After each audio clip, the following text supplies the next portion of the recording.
Hello, everyone.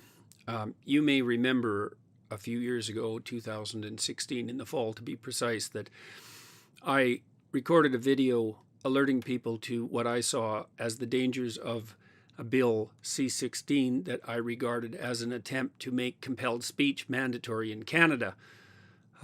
Many of you watching this will be familiar with the events that transpired in consequence. Unfortunately, I feel compelled to do something similar today in a variety of different ways in relationship to another bill, a provincial one this time, Bill 67, which purports to address racist issues in the entire Ontario education system. I'm going to read something that I wrote about this as a warning. A warning to citizens of Ontario and Canada. Bill 67, which purports to be nothing but an anti-racist bill, is in fact the most pernicious and dangerous piece of legislation that any Canadian government has attempted to put forward. And I hope I'm not saying that lightly. It will make mandatory the subversion of the entire education system in Ontario, K-12 as well as colleges and universities, to the radically leftist doctrines known as critical theory, a thoroughly anti-Western ideology, both postmodern and Marxist in its derivation, based on the idea that all our extant institutions are racist, sexist, and discriminatory in their essence.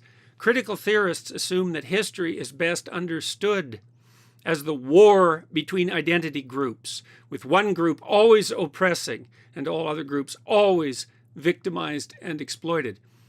Critical theorists dismiss the idea of the sovereign, free individual, claiming that belief in such sovereignty and freedom does nothing but justify the oppression and exploitation of the marginalized. In keeping with that rejection, such theorists assume that human identity itself is best understood at the group level, with markers of race, sex, so-called gender, and sexual preference dominating. Critical theorists reject the presumption of individual innocence, absent proof of wrongdoing, assuming that membership in a group regarded as dominant and exploitative is sufficient to indicate the moral culpability of any given member of that group. Critical theorists define offense and harm as subjectively determined. Anyone who feels victimized by any statement made by anyone for any reason is fully justified in their feeling and claim of harm, regardless of the intent of the author of the statement, who is then to be deemed guilty of such victimization and denied even the opportunity for a reasonable defense.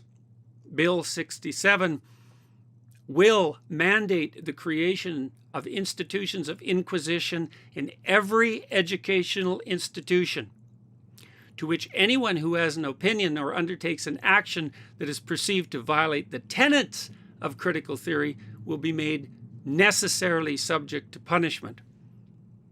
The author of this bill, MPP Laura May Lindo, NDP, Kitchener Centre, is former head of equity at Laurier University. It was Laura May Lindo who developed the policies that resulted in the circumstances that enveloped Lindsay Shepherd in 2017, which produced a scandal provincially, nationally, and internationally, left a permanent stain on Canadian universities, on the reputation of Canadian universities, and demolished that young woman's academic ambitions and future.